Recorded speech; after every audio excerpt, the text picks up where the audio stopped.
शैतानिर्रजीम बिस्मिल्लाहिर्रहमानिर्रहीम। मोमिनीन करम, आज हम आपको माह रमज़ान की पहली शब का एक ऐसा मुजरब अमल बता रहे हैं कि जिसकी वजह से इंसान की हर मुश्किल आसान हो जाती है और हर हाजत जो है वो अल्लाह की बारगाह में इस शब के सदक़े में और इस अमल के सदक़े में कबूल होती है।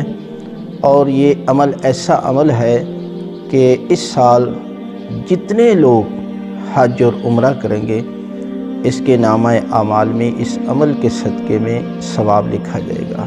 छोटा सा मुख्तसर अमल है कि पहली शब में आपने सबसे पहले गुस्ल करना है। रवायत में है कि जो बंदा इस शब गुस्ल करता है 1 साल तक आइंदा माह रमज़ान तक ख़ारिश से महफूज रहेगा।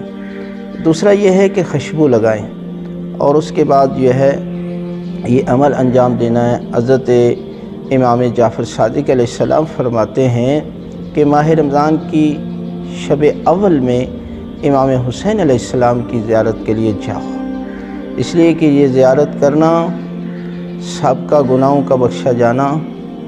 और इस साल जो बंदे हज और उम्रा करेंगे इन तमाम का सवाब आपके नामा अमाल में लिखा जाएगा।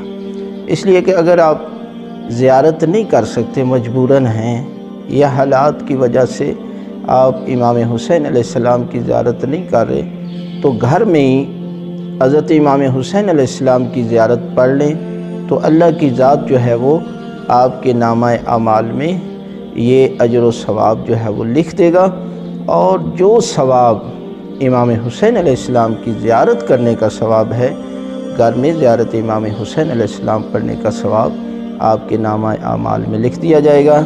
इसलिए इस अमल को इस रात करें और अल्लाह की ज़ात जो है वो हम सब को ये तौफ़ीक़ अता फ़रमाए कि पहली शब में ये मुजरब और नहायत बेहतरीन अमल जो है वो अंजाम दें।